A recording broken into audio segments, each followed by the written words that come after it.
Since I came to the UK, I understood very well the phrase that goes, every man for himself and God for us all.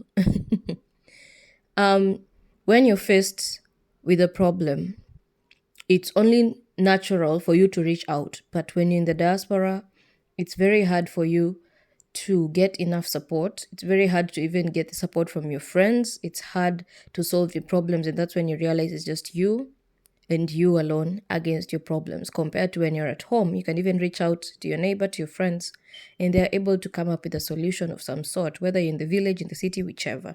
It's very easy to reach out. But here in the diaspora, where most people are working, it's even harder to get support from your friends and from people around you. So in this episode, I'm just going to give my own opinion as to why most diaspora friends just decide to die with their own problems rather than reach out, or why it's even difficult to get that support in the first place. Yeah. Hi everyone, welcome to another episode of Motherhood in the Diaspora. We talk about motherhood, parenthood, everything, lifestyle, and nursing on this platform. So make sure that you rate it, share it, like it, everything. I'll appreciate the support.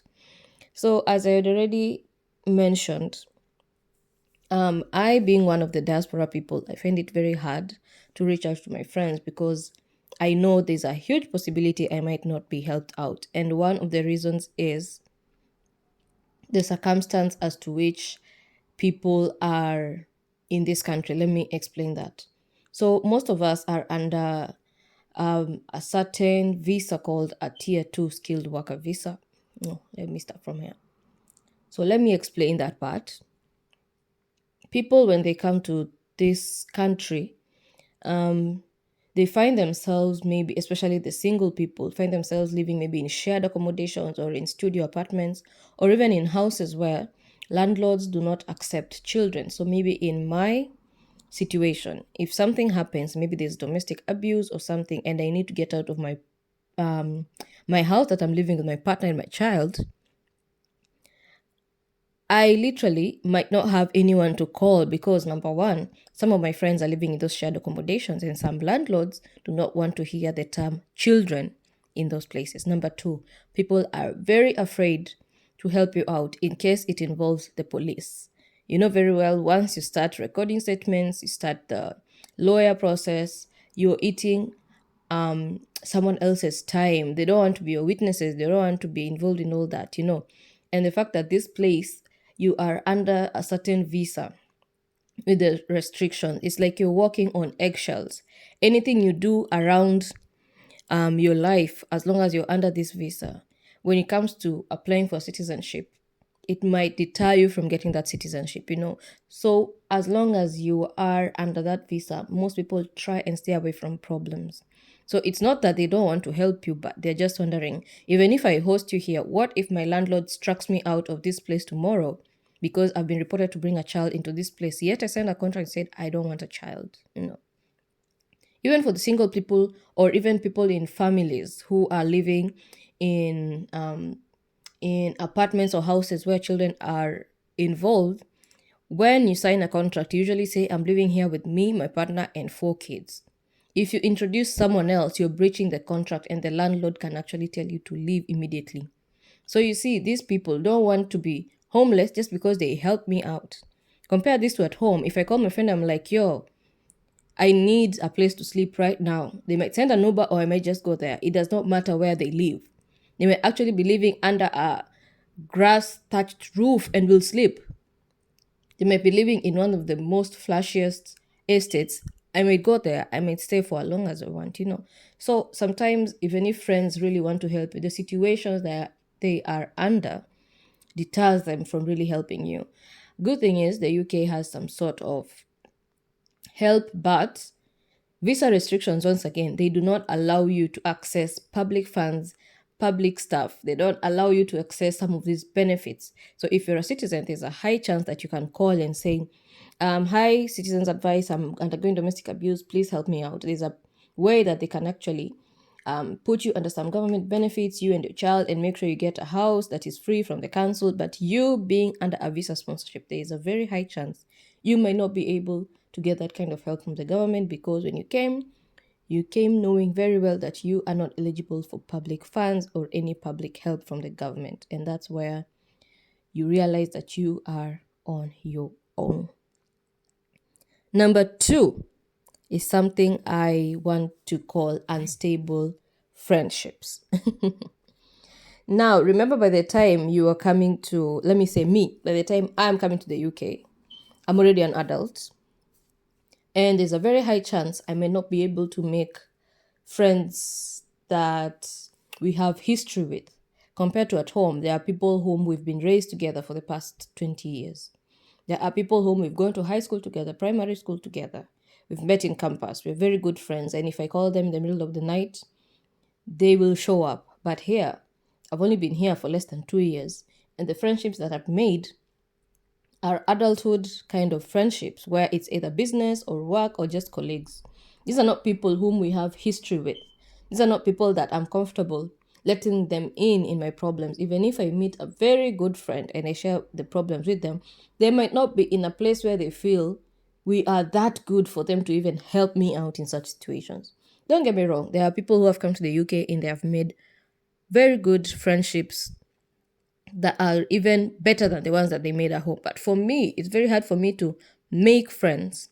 And so if I'm in a sort of very tight place and I need a friend who is not judgmental, you're going to find that I'm going to struggle to find that one person. And I might just decide to go to the police and say, you know what, just take me to the home office and take me back home instead of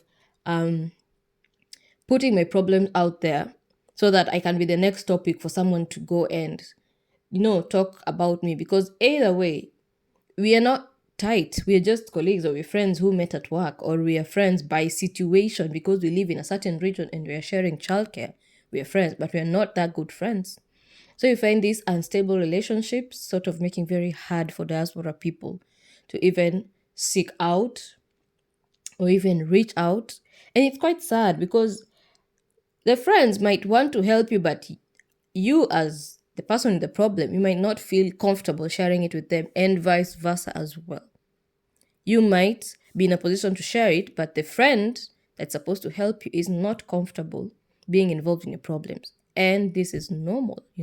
This is very normal. You can't blame them, they can't blame you.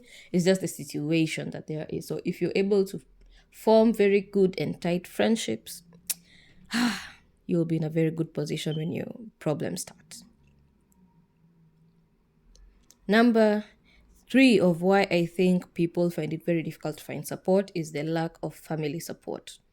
As I mentioned, most people who come to the UK are either under family sponsorship or work visa sponsorship, skilled worker visa. What am I saying? Skilled worker visa, yeah. Or they have come as a spouse. And this visa has restrictions on at what time and for how long you can invite friends or family.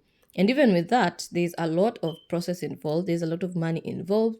There is a lot of scrutiny involved between you and the person who is going to be invited. So, unlike people who have the green card and stuff where you can invite people, or people who have citizenship can invite anyone at any time, they can stay for as long as you want. For us, in order to invite even someone as simple as a parent or a dad or whichever, there's a lot of process involved. And you find if that's the confidant that you are depending on to talk about your issues, might be difficult to talk to them on phone. So you want to talk to them in person.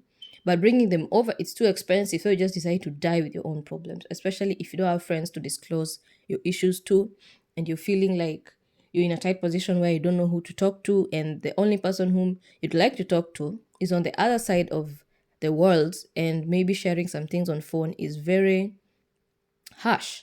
So it gets very tight for diaspora people to talk. And then there's the whole expectations from family that you have now gone to the place of milk and honey. Why are you calling us to tell us about your problems? We have more problems than you. Why don't you sort yourself out? So some of us feel like, now I'm going to call them, and instead of me calling them to tell them of the good process or the good thing that are happening to me in the UK, now I'm calling them to ask them for help. I'm calling them to tell them about my problem. So instead, you just decide, you know what?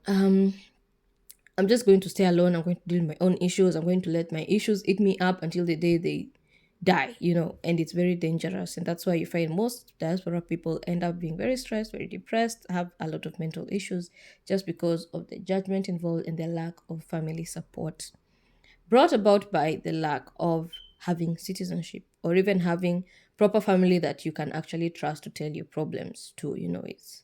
It's a whole complicated maze that I can't even go to the depths of it on this episode. Yeah. Another reason is um the phrase time is money is very literal, because here people are paid per hour, and people book their shifts on months ahead, years ahead even. Some people book permanent shifts for as long as a whole full year. So you can imagine, this is the friend that has booked the permanent shift, has booked a holiday at a certain time, has booked off during a certain day. They have activities planned all around. They even have kids who are on off holidays and stuff, and they have booked activities for these kids. And things in the UK, you just don't show up to places. Most of the time, they want you to pre book these places, even if it's activities for kids and stuff. Things are planned way earlier, especially when it comes to childcare and stuff. So when you want to reach out and you want this friend to help you, they might not be in a position to come through for you at that time because they are tight in the schedules that they have. And it's very rare to have people who meet very often, because schedules are tight. It's very rare to, I mean, it's not rare, but it's hard to change shift, especially for people with kids. There is a way that the shifts are made for you to be able to handle childcare. So if you expect that person who has that kind of a tight schedule to come through for you, it might be hard for them, and you can't blame them. They would really want to come through for you, but it's not as easy as leaving or just texting the in charge like, yo, change this 3 shift to this.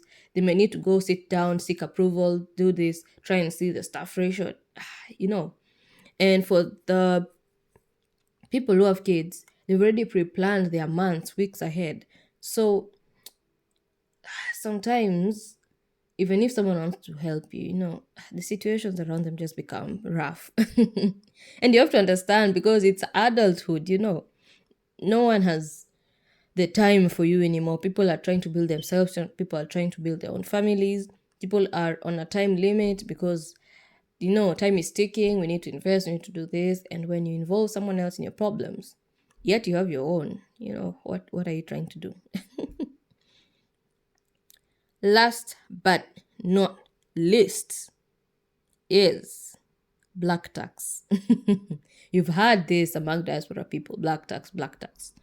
Once you come to the diaspora, people are expecting you to send money as soon as possible. There are people whom I've heard usually send as much as a half to 3/4 of their salary. And this is a friend whom is supposed to come through for you if you're in a tight spot. You can imagine they are barely surviving. So if you ask them even for an extra coin, or to come and help you out, or to help you pay your rent for 1 month, they wholeheartedly will have paid for you in a heartbeat. But where do they get the money? Yet people at home are surviving because of this person's money.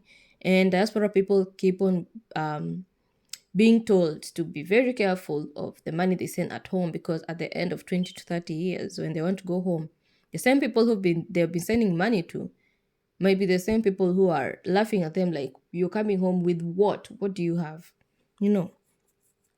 And so, just to wrap up all this, if you're in the diaspora, where can you get the support? First of all, your managers at work, because most of the time, if you're in the diaspora and you're working, there's a huge possibility you'll be staying at your workplace for a very long time. So your manager, your HR, where there's some people who are very supportive managers, and they are able to point them towards the direct or the correct support where they can get support. Sometimes we are suffering because we lack information. And so some managers can be able to give you some time off to go and cool off, because when you're stressed and expected to work, there's a huge possibility you won't be that productive. Some may give you paid leave. Some may point you to free therapists. Some might, there's a lot of things out there that you can use which do not go against the rules on your visa. Okay. Second thing is therapists. We as Africans, we do not seek therapy as a form of treatment. We see it as something for people with mental health only, and it's a taboo. But you're told to seek for therapy because it's usually a safe space to talk to a stranger whom there's a huge possibility you'll never find or you'll never see again. And nowadays, there are online therapists and they provide audio session, so you don't even have to see them. You see, you can even use another person's name or whichever name. So it's just a safe space for you to vent out so that the person can professionally help you to come up with your own solutions. For those who have been to therapy, you know very well the therapist does not solve your problems. They just create a safe space for you to talk it out and be able to come up with the solutions on your own. So I think it's a good thing for us, especially as immigrants, to start looking into therapy. Yeah. Another thing is you can look on Citizens Advice and gov.uk for the free mental support that you can find, especially on Citizens Advice. You can always use Google, find any free service around you that you can use that does not go against your visa.